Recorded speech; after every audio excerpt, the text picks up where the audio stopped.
e de paz, que ao despertar de um novo homem nos induz. Te conclama, irmão, de última hora a ingressar. Minhas irmãs, meus irmãos, meus amigos, nós rogamos a Jesus que nos envolva, que nos oriente e que nos guarde hoje e sempre. Nós estamos vivendo dias muito conturbados. São indivíduos que vêm às nossas casas espíritas e vêm com um volume enorme de angústias, de dores e de sofrimentos, e que nos mostram estas angústias, que nos mostram esses sofrimentos.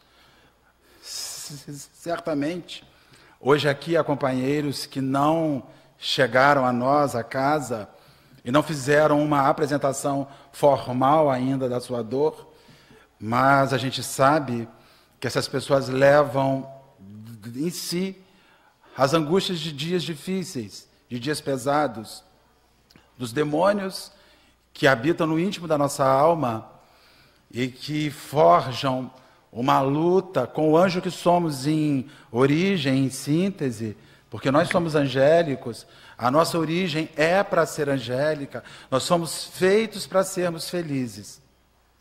Mas existe em nós uma gama, um volume de angústias que, em determinadas horas, dá-nos a impressão que vai explodir, como se fosse o solo abrindo e a lava quente saindo, destruindo o que somos. A Casa Espírita ela está aberta a acolher os companheiros. O Centro Espírita Trabalhadores de Jesus, ele está aberto para acolher a dor das pessoas, para ouvir as pessoas, para abraçar as pessoas, para zelar com as pessoas por suas lutas. Nós não vamos resolver as lutas dos outros, mas acredite, a nossa casa está aberta para se ombrear com cada um dos companheiros que chegam aqui, e chega muita angústia aqui, chega muito sofrimento aqui, coisas que nós nunca pudemos imaginar que ouviríamos, né, Regina? E aí, resta-nos a mensagem de Jesus, resta-nos o Evangelho de Jesus como a boia, como a única boia que vai nos manter flutuando neste oceano de dores. Não há outra, não há outro caminho, não há outra verdade, não há outra vida. Ele é o caminho. Quem não se segura nele, não sabe se sobreviverá no final às lutas e ingerências que o mundo vem fazendo nas nossas vidas. Ao falarmos sobre a palavra evangelho, a boa nova, a notícia nova que chega a nós, imediatamente a gente se volta aos livros redigidos pelos evangelistas Mateus, Marcos, Lucas e João, que são aqueles evangelistas que legaram, pelo menos que se tem notícia, que se sabe de fato, a mensagem, a obra de Jesus que nós acessamos hoje. Foram eles os responsáveis por redigir. É preciso que se diga aos companheiros que esses evangelistas, destes evangelistas, nem todos eles caminharam com Jesus. Conheceram Jesus frente a frente. O primeiro, o Mateus, ele era um publicano, um homem que mexia com finanças, que aceita o Cristo, converte-se ao cristianismo, segue Jesus e viria a ser aquele que nós chamamos de apóstolo, um dos apóstolos. Era um homem não visto com olhos muito legais, muitos bons, porque ele era um fiscal. Era um indivíduo que estava acostumado a tirar divisas e recursos de pessoas que geravam as suas rendas. Quando ele aceita o mestre e vai seguir o mestre, ele gasta um período ali para ser aceito por uma sociedade que não via com bons olhos um seguidor do mestre ligado à cobrança, ao imposto, ligado a Roma. Ele redigiu o seu evangelho, segundo notícias que se dá originalmente, em aramaico, mas este evangelho sumiu. E o que nós acessamos posteriormente foi um evangelho traduzido numa das línguas mais faladas à época, o grego. Este é o primeiro evangelista. Marcos, o segundo evangelista, este não era um apóstolo. Este não era um discípulo. Mas há uma anotação no evangelho que diz sobre um jovem chamado João Marcos. E nesta mesma anotação se diz que a última ceia, a última vez que Jesus se reuniu com seus apóstolos foi na casa da família de João Marcos. Foi ali que ele ceiou. Marcos, apesar de não ter seguido Jesus, mas já ouvira falar dele desde muito novo, e quando Marcos se torna rapaz, fica adulto, ele vai conversar com a sua família, vai falar com aqueles que viram, vai falar com aqueles que presenciaram, vai acessar a documentação que existia naquela época, apontamentos, anotações, e dialogar com outras pessoas. Surge então o segundo evangelho, o evangelho de Marcos. O terceiro evangelho é o de Lucas. Lucas, o médico, o mais letrado de todos os evangelistas. Lucas recebe a incumbência de redigir o seu evangelho, de escrever apontamentos sobre Jesus, ouvindo de algumas pessoas, mas indo entrevistar, em particular, Maria de Nazaré, a mãe de Jesus. No evangelho de Lucas, encontra-se muito da fala de uma mãe falando dos feitos de seu filho. Nos três primeiros evangelhos, nós vamos achar em Mateus, em Marcos e em Lucas, aquilo que se chama evangelho sinótico, porque são evangelhos semelhantes, tem apontamentos que se assemelham, tem apontamentos que seguem uma cronologia bastante próxima entre eles. São chamados sinóticos e guardam em si uma particularidade.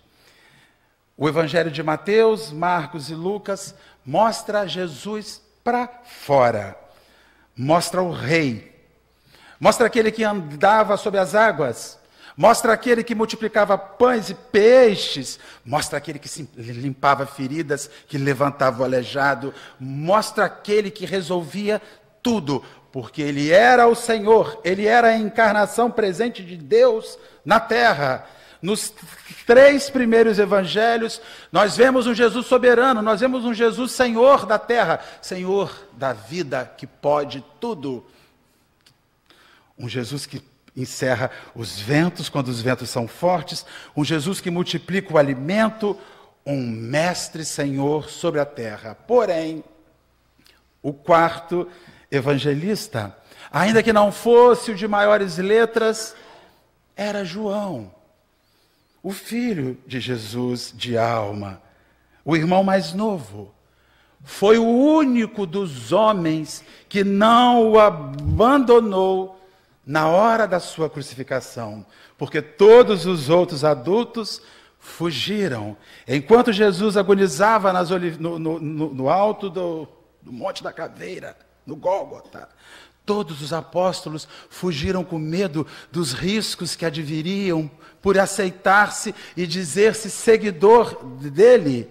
Enquanto o mestre agonizava, à sua frente estava a sua mãe, João, o apóstolo garoto, com cerca de 16 anos, e Maria de Magdala, a prostituta redimida. Eram eles que velavam pelas horas finais do Senhor sem medo algum.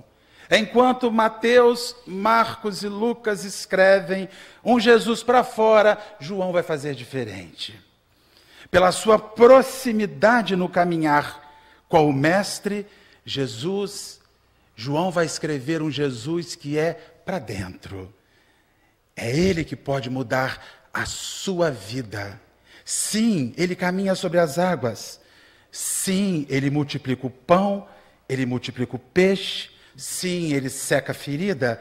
Sim, ele devolve a visão. Sim, ele te devolve a audição. Sim, ele te coloca de novo para andar. Ele ordena que os ventos cessem, parem. Ele pode fazer isso. Mas João vai falar do que Jesus pode fazer dentro da gente. Do que Jesus vai fazer no pior dos universos. Porque se o mundo está ruim aqui fora, é porque o mundo está ruim aqui dentro. E enquanto os 3 primeiros evangelistas sinóticos mostram para fora, João mostra Jesus para dentro. Por 7 vezes ele diz no seu evangelho que Jesus havia dito eu sou, e nós vamos simplesmente começar pela última vez que Jesus disse eu sou. Ele vai dizer o seguinte: eu sou a videira verdadeira, e o meu Pai é o lavrador. Todos os ramos que não dão uvas, ele corta, embora os ramos estejam em mim. Mas os ramos que dão uvas, ele poda, a fim de que fiquem limpos e dei mais uvas ainda. Isso está em João, no capítulo 15, nos versículos 1 e 2. Jesus se mostra como uma grande videira, um grande pé de uva. E diz que todo o cristão, que cada um de nós que nos dizemos ser cristãos, somos um ramo desta videira. E saímos nesta videira. Entretanto, anuncia ele, o ramo que não dá frutos, a gente arranca. Porque ele precisa voltar e voltar, dando frutos. Assim, Jesus diz na sua última anotação no eu sou, quando diz que é a videira, que para tudo que se faz na vida espiritual, para tudo que se aspira na vida espiritual, nós temos uma contrapartida. Nada na vida é de graça. Nem a paz, nem a presença de Jesus. Entenda, nada na nossa vida é de graça. Jesus não é um doador gratuito para ramos que não frutificam, visto que os ramos que não dão frutos, os ramos que não buscam se assemelhar a mim, que sou a videira, o Pai arranca e faz com que os ramos surjam outra vez. Tudo na vida tem uma necessidade de dar uma contrapartida, devolver algo de volta. Nada de graça. Não há serenidade de graça, não há a pacificação de graça, não há harmonia de graça, não há saúde de graça, porque tudo o que se recebe tem que se devolver, porque é daí que surge o mérito. Na noite de hoje nós vamos falar sobre a coragem da fé. E nós vamos falar sobre a demanda de devolvermos, contrapartida de reafirmarmos para fora tudo aquilo que Jesus tem botado para dentro da gente, que chega para dentro de nós, que se apresenta como um elemento na vida da gente. Pelo amor de Deus, esqueçam de uma vez por todas, sem esforço não há transformação. Sem renovações de ideais e de práticas, não há sucesso. Ninguém se forma em excelente profissional sem cumprir todo um ciclo de educação e de estudo que vai lhe dar, ao fim, um título. E se ele quiser ser um profissional de excelência, ele não vai parar nunca de estudar. Ele não vai interromper nunca o seu fluxo de aprendizado, de estudos e de acrescentar coisas na sua vida. Ninguém encontrará a serenidade que busca para a sua vida sentado num sofá pedindo: Deus me dê paz, Deus me dê paz, Deus me dê saúde. Tudo que eu peço a Deus é que Deus me dê paz. Tudo que eu peço a Deus é que Deus proteja os meus filhos. Tudo que eu peço a Deus é que Deus não deixe que falte nada na minha mesa. Porque tudo que eu peço a Deus é que Deus me dê, é que Deus me dê, é que Deus me sacie, é que Deus cumpra comigo a paternidade divina que não deixa faltar nada a seus filhos. Entretanto, eu sou um ramo da videira. E a pergunta é: o que volta para Deus?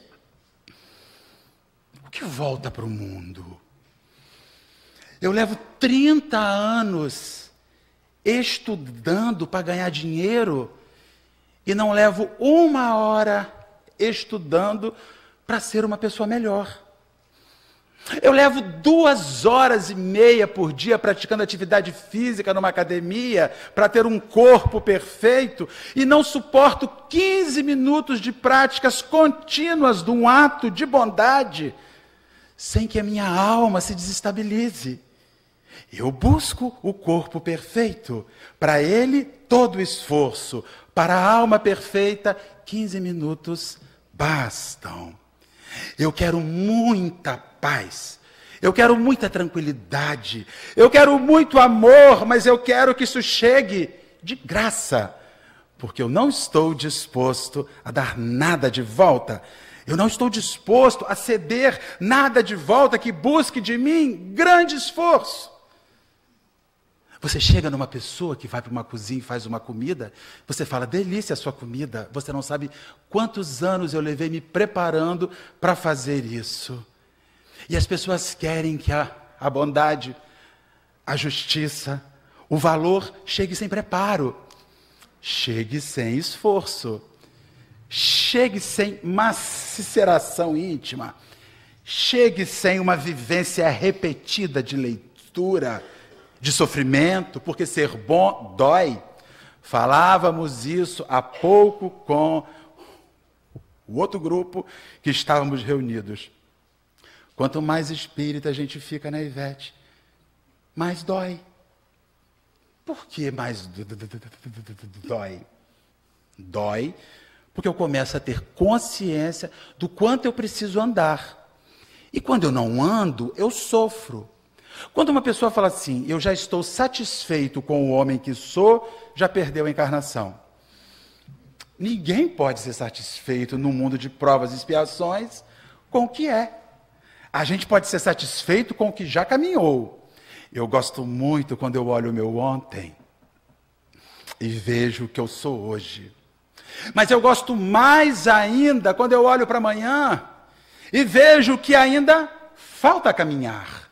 O quanto eu ainda preciso andar, o quanto eu ainda preciso seguir. Aí vem Jesus na coragem da fé, que está em o Evangelho segundo o Espiritismo, e nos diz assim: aquele que me confessar e me reconhecer diante dos homens, eu também o reconhecerei e confessarei diante de Deus, o meu Pai que estás nos céus. Aquele que me renegar diante dos homens, também eu o renegarei diante de meu Pai que estás nos céus. Ou seja, ele já nos mostra contrapartida.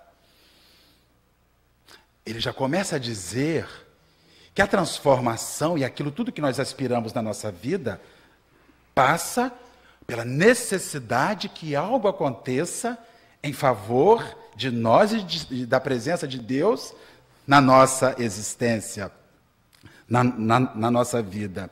E ali nós vamos ver que o Evangelho nos diz que nós precisamos reafirmar ante o homem aquilo que nós acreditamos como afirmativa do Cristo. Vocês se lembram, no final, quando Jesus estava praticamente indo embora, os soldados romanos o haviam aprisionado, na última ceia, ele já havia dito a Pedro, ao grande Pedro: Pedro, antes que o dia amanheça e o galo cante, você vai ter me negado 3 vezes. Eu, Senhor, eu que deixei tudo, deixei meu barco, deixei minha família, meus netos, meus filhos, deixei meus afazeres, e estou contigo há 3 anos, ajudando a dar forma em tudo. Achas que eu farei isso? No momento em que Jesus foi levado à prisão, e que eles sabiam qual seria o fim do mestre, e alguém olhou para eles que estavam assustados e desesperados e gritou: eis que ali está um daqueles que o segue, um daqueles que o acompanha. E o que ele fez? Eu nunca o vi, não sei quem ele é. Pela 2ª vez, mas você nunca ouviu um soldado se apresenta, não sei quem é. Quando ele se vê livre e a sós, ele sente a dor, impacto da hora. O galo canta. E aquilo que Jesus havia profetizado em relação ao que viria a acontecer, aconteceu. E dali todas as angústias de Pedro surgem. Porque imagine-se o homem que caminhou com ele 3 anos, que viu, que acompanhou, que presenciou tudo o que presenciou, na hora do medo diz: não sei quem é, nunca vi. Mas posteriormente, ele tem a chance, a oportunidade de seguir e realinhar a sua existência e realinhar a sua vida. No segundo instante, em Lucas vai dizer assim: se alguém se envergonhar de mim e das minhas palavras, olha o sinótico, porque a primeira anotação é Mateus, a última anotação é Lucas. As palavras não são idênticas, mas o sentido é exatamente o mesmo. Se alguém se envergonhar de mim e das minhas palavras, o Filho do Homem também dele se envergonhará, quando vier na sua glória e na de seu Pai e dos santos anjos. Quando você pega o sentido da palavra vergonha, e a gente pega o dicionário e vai ver o que se pode atribuir como sinônimo de vergonha, nós vamos encontrar acanhamento. Quando você se acanha diante do mal, podendo propor o bem, quando você assiste o equívoco, sabe que o equívoco está estabelecido, percebe toda a desordem formada e tem a possibilidade de dizer, segundo aquilo que nosso Senhor Jesus, como é difícil para a gente ver um amigo da gente de festinha, de night, da baladinha, fazendo uma bobagem. E a gente chega para ele e dizer assim: meu amigo, não faz isso com a sua vida, não. Há um caminho, há uma verdade, há uma vida. Cara, eu descobri esse caminho. Ele se mostra na minha vida às quartas-feiras, quando eu vou aos trabalhadores de Jesus. O que a gente faz? A gente cala. Tem medinho de que as pessoas achem que nós estamos ficando fanáticos. Tem medinho que as pessoas acham que nós estamos ficando caretas. A gente tem medinho de que as pessoas acham que a gente está virando freira, padre, ou está fazendo vestibular para santo. Então a gente vê o equívoco e ri dele sem graça.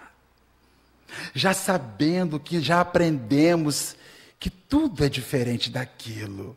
Aí você diz assim: nós não podemos nos meter no livre-arbítrio do outro. Cada um sabe o que faz da sua vida. Opa! Alto lá.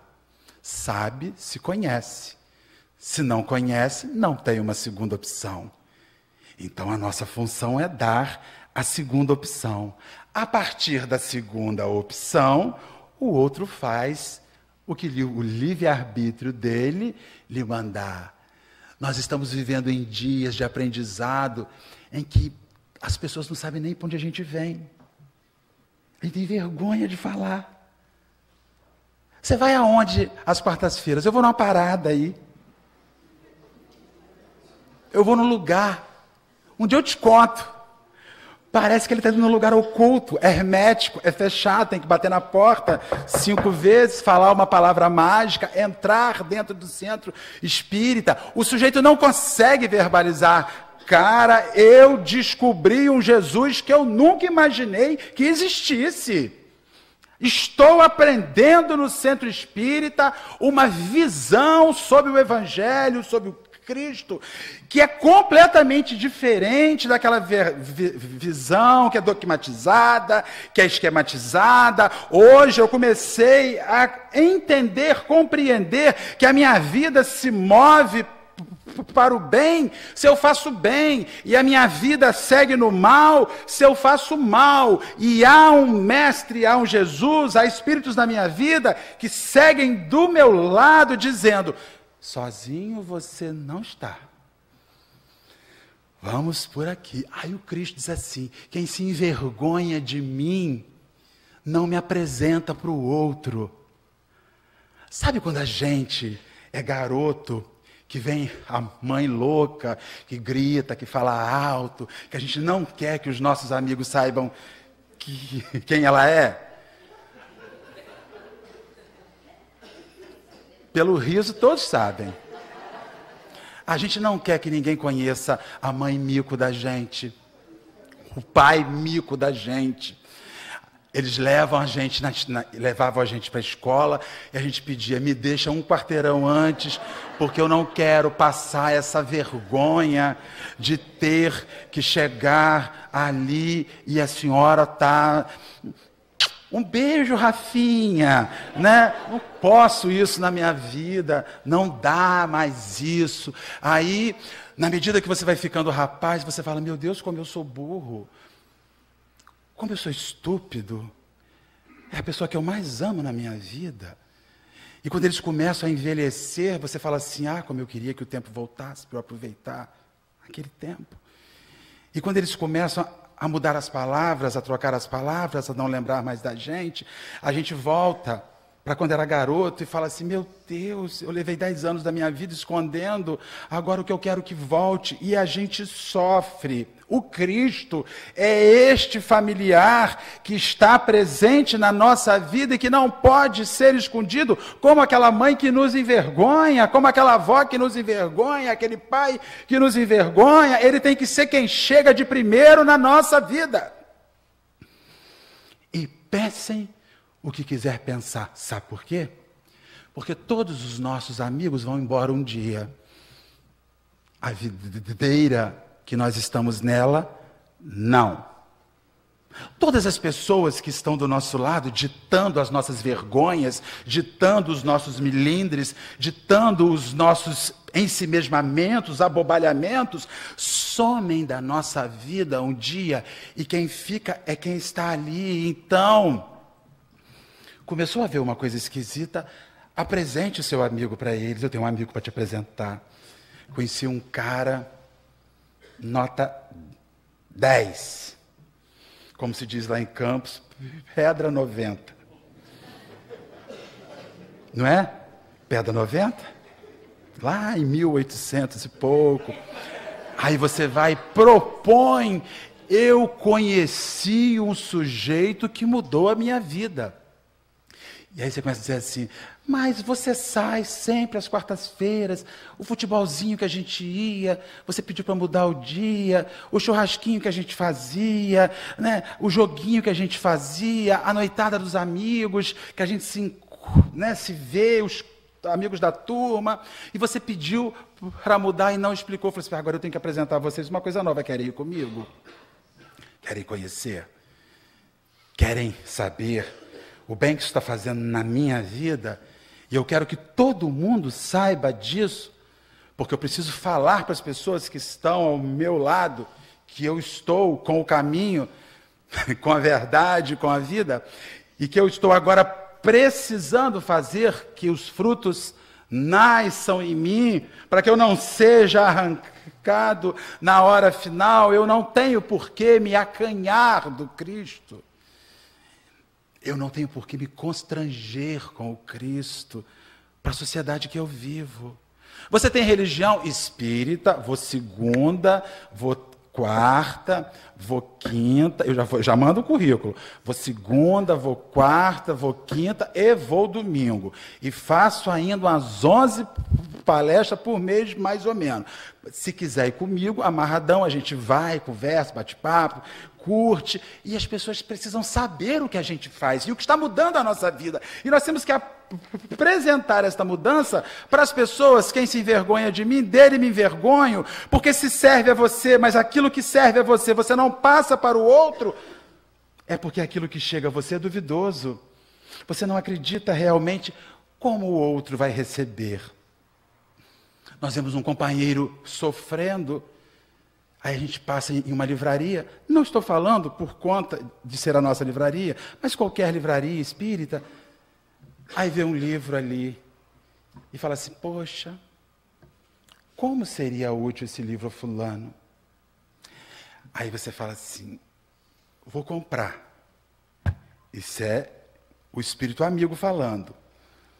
Aí o capeta começa assim, mas o que ele vai pensar de você se você der esse livro para ele? Ele vai achar que você está querendo catequizar? Será que ele vai ler? Será que ele vai jogar fora? Será que ele vai tampar no seu rosto de volta? Oferecer o bem ao outro é um constrangimento total na nossa vida, e isso é envergonhar-se do Cristo. Você está com o seu amigo, com o seu companheiro de final de semana, de praia, deitado na areia, olhando para o sol, conversando sobre a vida, fazendo o que quer que seja. Ele narra uma problemática que você fala, eu sei onde te ajudar, de sunguinha, de biquíni, na praia. Nós vamos lá amanhã, ou nós vamos lá hoje.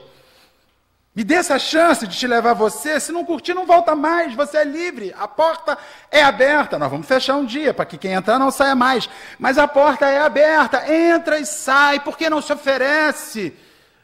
Porque se tem dúvida, porque se tem vergonha, se isso é realmente isso, e se espera uma hora. As pessoas, eu não falo que sou espírita, porque eu vou ter que explicar. Explique, qual o problema? Eu explico 200 vezes por dia isso, mas é aquilo que faz aquilo. Eu falo, não, é aquilo que faz aquilo outro. E a gente vai sentando e conversando com as pessoas. As pessoas têm que saber das coisas. Isso precisa ser a bandeira da nossa vida, porque se a gente vem para cá uma quarta-feira à noite por semana, é porque isso nos faz bem. Se faz bem a nós, por que não fazer bem a quem a gente ama? Mas enquanto houver vergonha, isso não chega ao outro. Segue Allan Kardec dizendo que a coragem das opiniões próprias sempre foi tida como uma estima enorme entre os homens, porque há mérito em afrontar os perigos. A pessoa entra, fala o que pensa, fala o que quer, diz o que quer, se entra em risco, vai embora. São aqueles que chegam, que agridem, que falam alto, e quando encontram um que os enfrenta, ele diz, opa, exagerei aqui, vou embora. A sociedade aceita essa covardia, esse ato de covardia.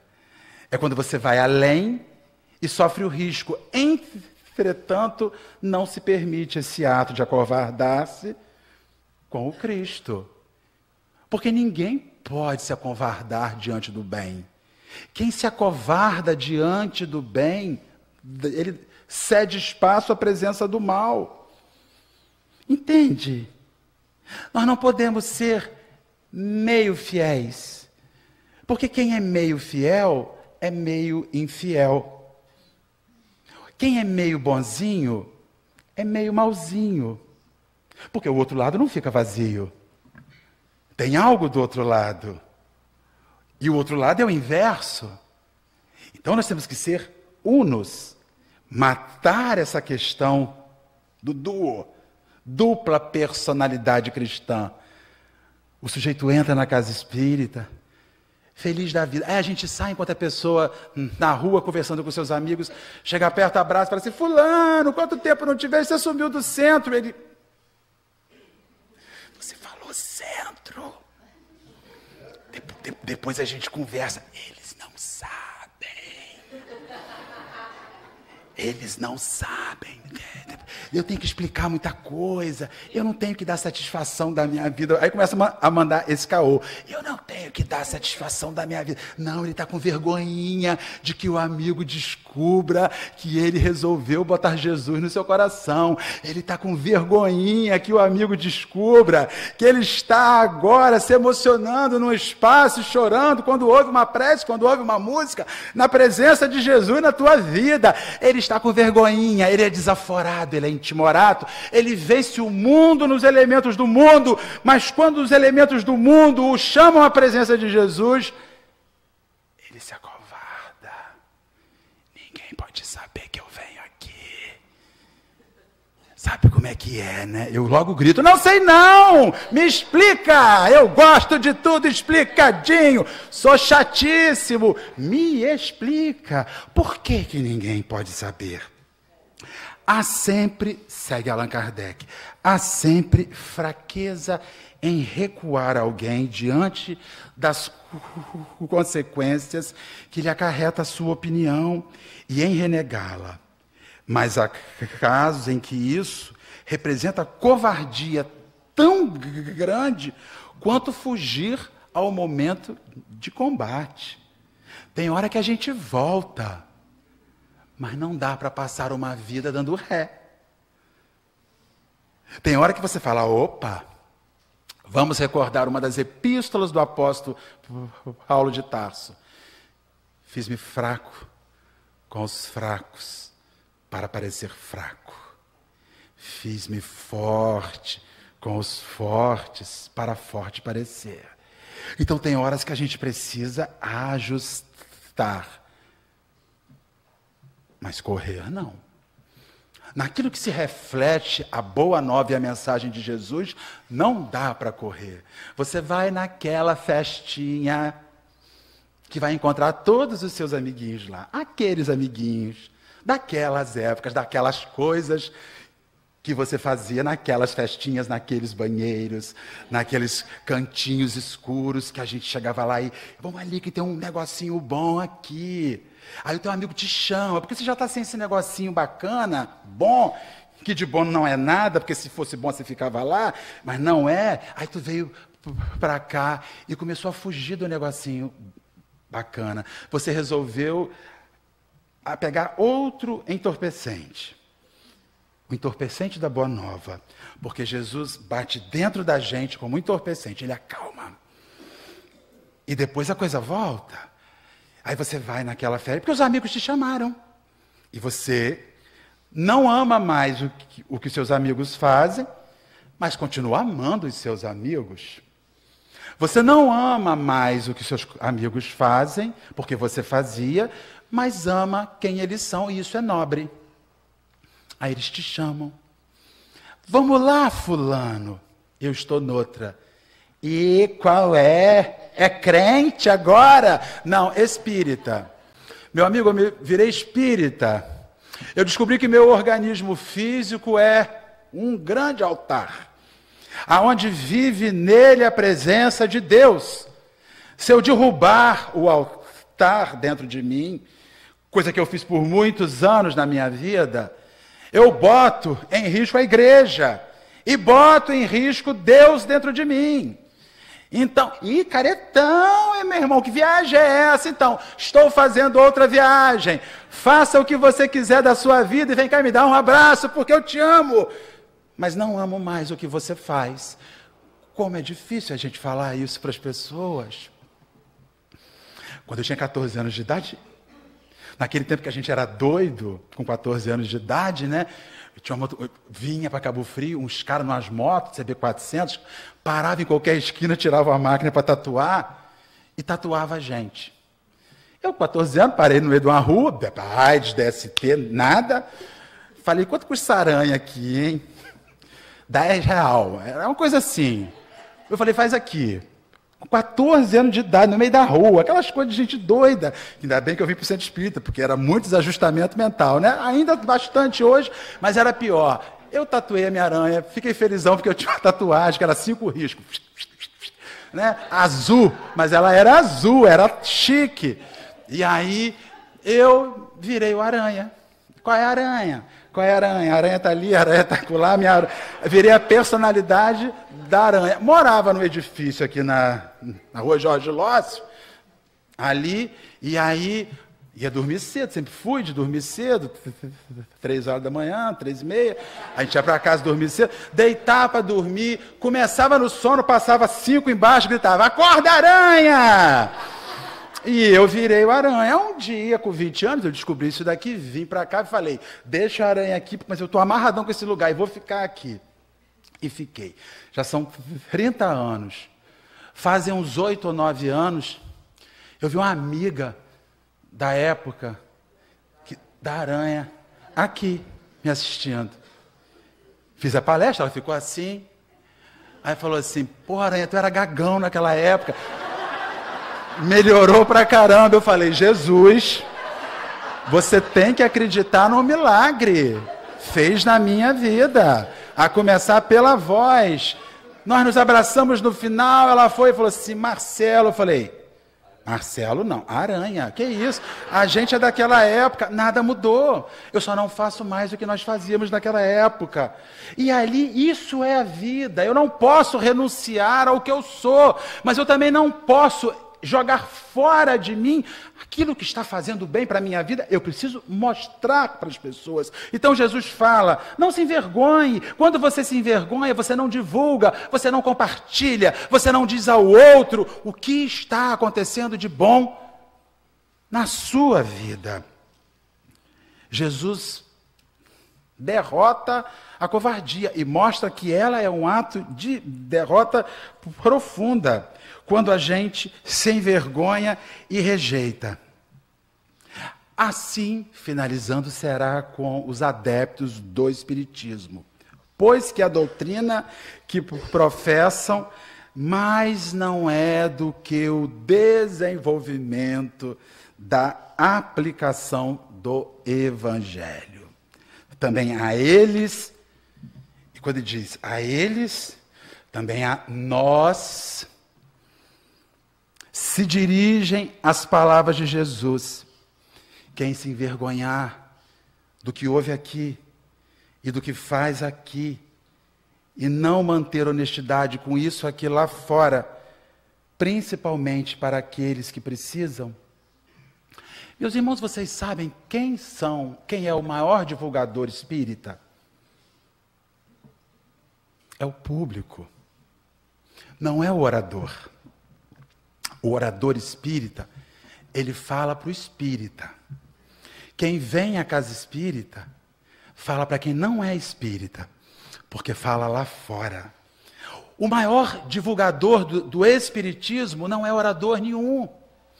O maior divulgador do espiritismo não é sujeito nenhum, pessoa nenhuma. Quem mais divulga o espiritismo é aquele que se beneficia dele.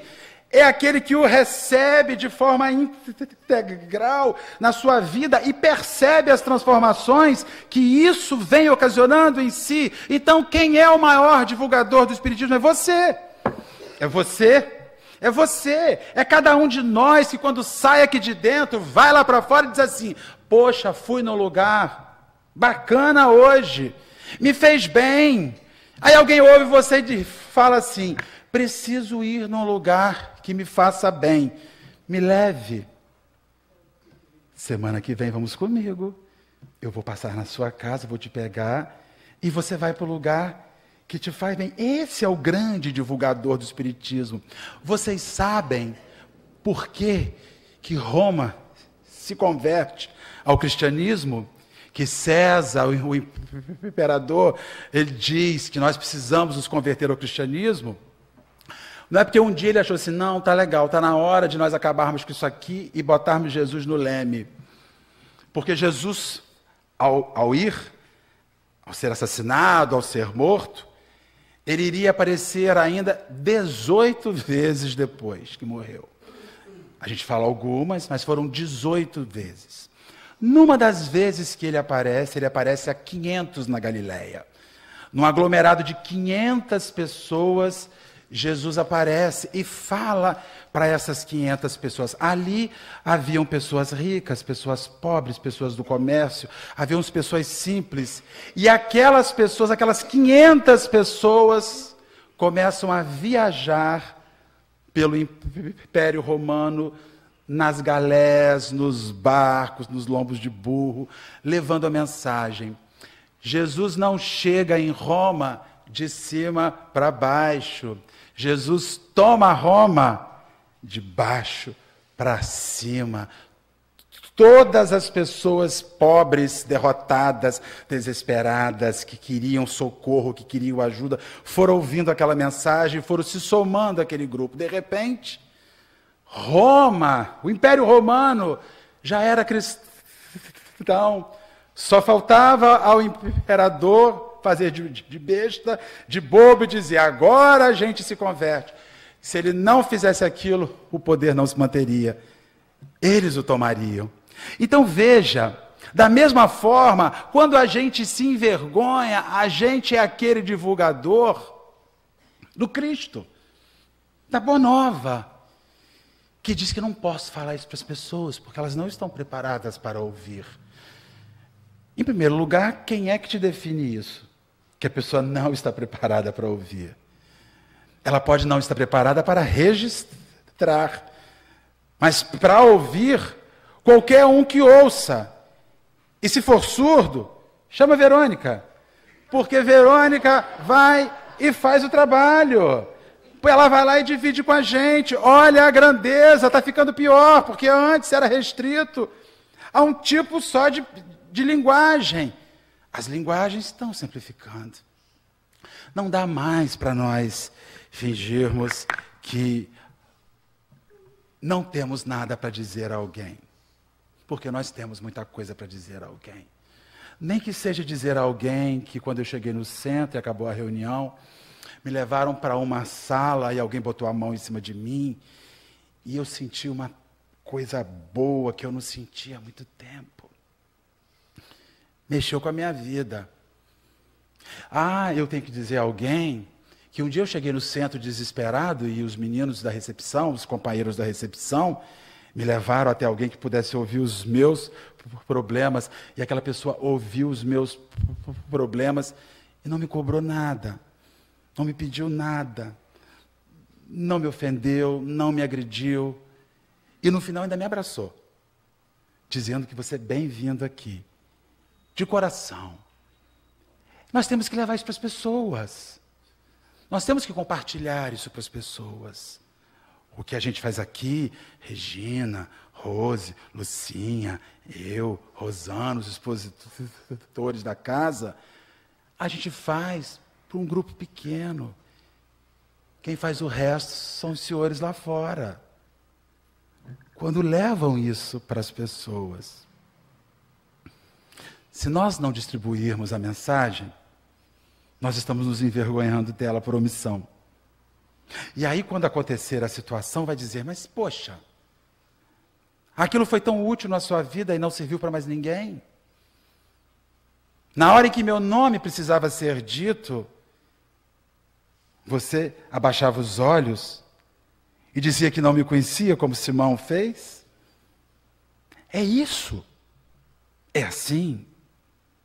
Chegou a hora de nós termos que começar a oferecer a contrapartida daquilo que o Cristo vem fazendo na nossa vida. E a contrapartida que nós precisamos oferecer é falar para os outros que Ele existe, que o Calvário não o ceifou, que a morte não o tirou de nós, que nada disso foi suficiente. Acredite, vão zombar da gente no primeiro momento, mas depois eles vão para casa E aí eles vão fazer silêncio. E aí eles vão começar a lembrar das suas lutas. Eles vão começar a lembrar das suas angústias. Eles vão começar a lembrar dos seus problemas.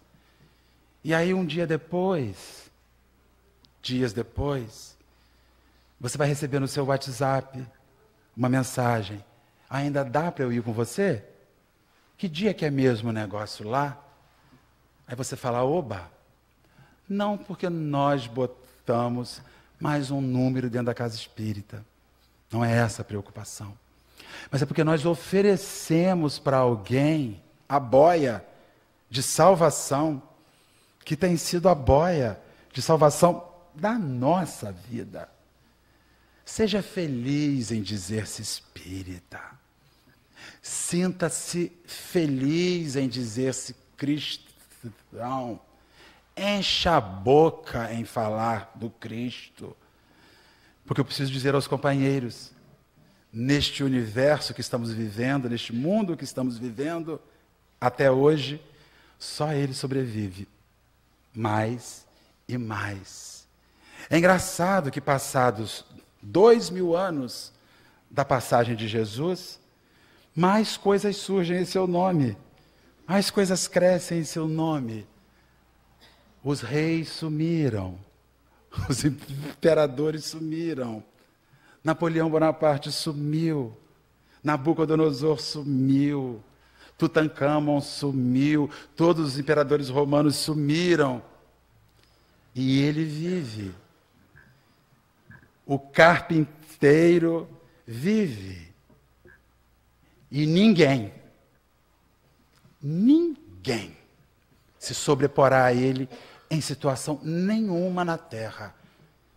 Porque a gente volta em João, quando nos diz, eu sou o caminho, a verdade e a vida. E ninguém irá a lugar nenhum de bom nessa existência, se não for por mim.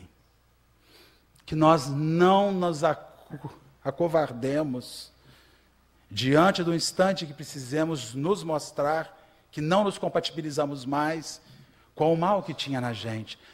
Não vire escravo do seu erro, pelo amor de Deus. O seu erro foi ontem. Hoje já não é mais. Ah, mas você está querendo tirar de santo em cima de mim? Eu sei quem você é, eu sei o que você já fez. Usou o verbo no tempo correto. Fiz. Do não faço mais. Do farei diferente.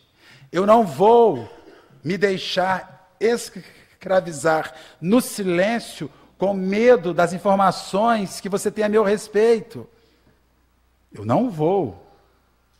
O fato de ter matado, de ter roubado, de ter feito o que quer que seja, não tira de mim a certeza de que eu não quero e não faço mais isso. Os meus erros, eu me ajusto ante a lei.